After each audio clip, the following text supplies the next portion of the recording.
The clubhouse went so quiet, I could hear the ceiling fan tick. I clicked a small remote.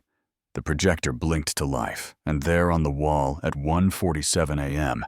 stood our HOA president, Karen Whitmore, opening a hidden valve, while a handyman steadied blue barrels under the stream. Nobody breathed, while the water hissed like a confession.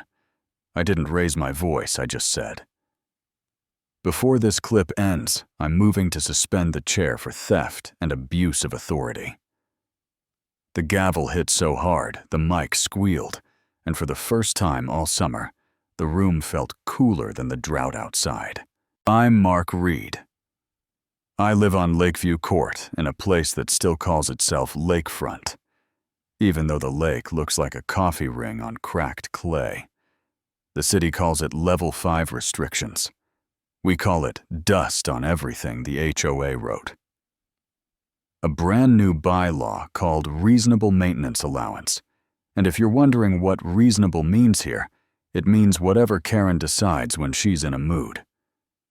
Tuesday at 6:02 a.m., she pounded my door like it owed her money. Red blazer clipboard and that tight smile. "Violation," she announced, "unauthorized pool. Top off, fine. $500, I told her I'd added a gallon to keep the filter primed. She called me dear and said, "Dead lawns drag down home values." You know what I mean? That word dear lands like a thumb on your chest. I noticed the theft a few hours later. My green Flex Pro hose gone, not misplaced. Gone a damp ribbon on the concrete, pointed across the cul-de-sac to her corner lot, where my hose sat like a trophy, snapped into a shiny splitter, feeding sprinklers that misted her hydrangeas, as if the drought were a rumor. "Oh, you weren't using this, were you?" she said. With mock surprise, the board encourages resource sharing for the benefit of the neighborhood. The benefit of your grass isn't a community project. I said, she sighed, like a disappointed teacher, and walked away. I took photos, sent them to the archive address the board can't quietly delete. Subject line: evidence of water misuse and property theft, and 2 hours later I got an auto reply, then a paper taped to my mailbox, fining me for vexatious complaint. That was the moment I realized I couldn't out-anger her. I had to out-document her. I dug into the old transparency portal that used to make the HOA proud, found the utility blueprints traced the white veins of PVC running under our hedges. Listened at dawn when her timer kicked, and the pipe hummed like a bee. Then in the soft hour before sunrise, I set a T-connector and a backflow valve and eased a sliver of her pressure toward my pool skimmer intake. It wasn't vandalism. It was an answer the next morning. Her sprinklers hiccuped while my water line kissed tile again. My pump purred. She stalked the yard on the phone, saying, "Why is this zone dry, like the grass worked for her?" Later, she leaned over the fence, all sugar. "You wouldn't happen to know anything about low pressure, would you?" "I hear overwatering damages roots," I said. Then I mounted a motion camera low in the privet, because people who worship control hate witnesses. 2 nights later, the same plumber installed a bypass straight into the community and behind the clubhouse, clean as a surgeon, and just as illegal. My clip caught the brand on the brass. I sent it to the Oversight Committee of Retirees, who tolerate foolishness only because oxygen is free. I also tipped the city water office, and the next week, an inspector lifted the valve cover in front of Karen's garden club and wrote a $3,000 fine, while her hat tried to hide her face. You'd think humiliation would cool a person off. Yeah, that happened for about 2 hours. Then I found a new letter taped to my box. Unapproved exterior mechanicals, visible from street translation. Your pool pump offends me, so I built a cedar lattice that looked like a magazine page and filed a request for rule clarification. Define unsightly with measurements and setbacks. Our bylaws say if you ask that they must hold a public hearing. Forcing clarity tastes like rain. The night of the hearing, the clubhouse felt like a courtroom. I set 3 photos on the table, my screened pump, a neighbor's AC unit fully exposed, and Karen's chalk-white manifold visible from the sidewalk. If unsightly is about, looks not necessity. We either apply it evenly or admit it's a weapon, I said. Trina on the board rubbed her eyes and said, "We need measurable criteria." Neil moved to approve my screen and draft objective standards. The hands went up around the table. All of them. For a second, I felt the neighborhood lean away from the cliff, so she invented another cliff.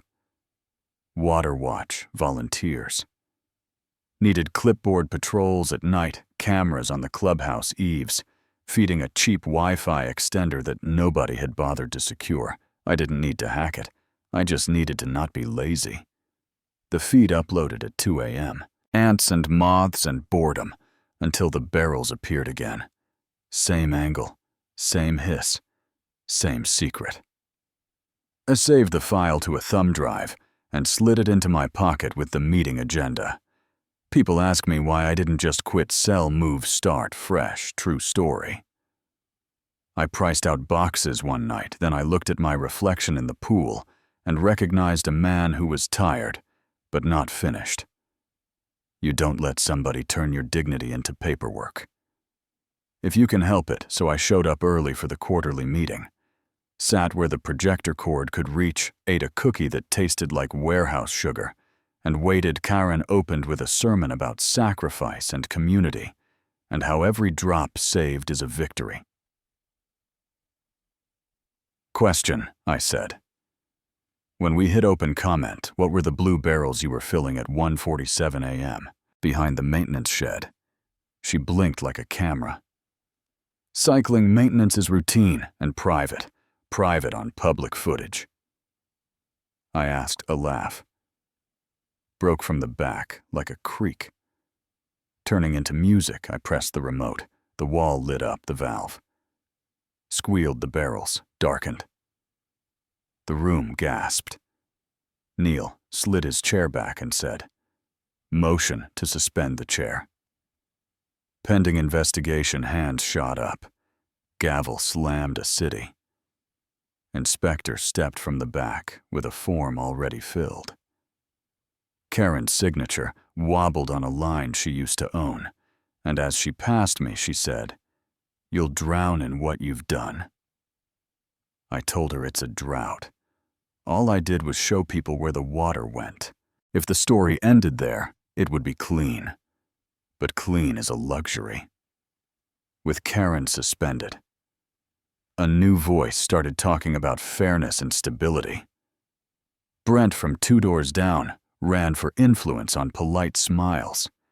Inspections crept back under new names. Then came a bright tag on my gate, accusing me of water loss from evaporation, which is like fining the sun for being hot. I laughed, then I stopped laughing when I noticed someone had drilled a tiny hole near my drain. One night, a shadow in a raincoat moved along my fence.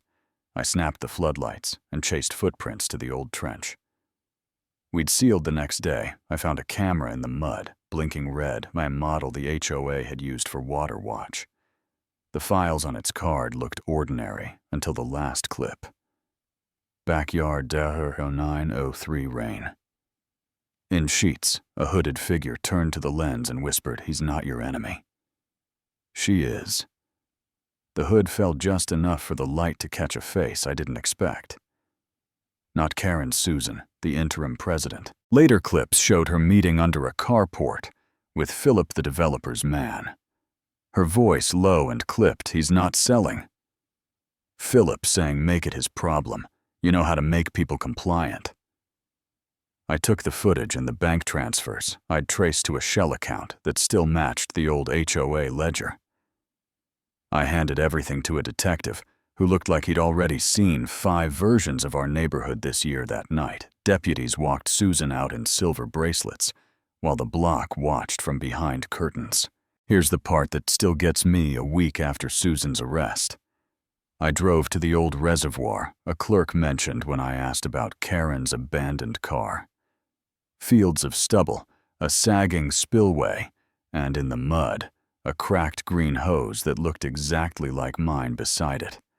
A waterproof pouch with a map showing groundwater channels under our lake lots, and a note in a tight hand.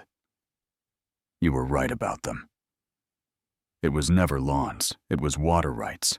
They wanted the parcels above the aquifer and a bottling contract. Don't let them rebuild for a beat.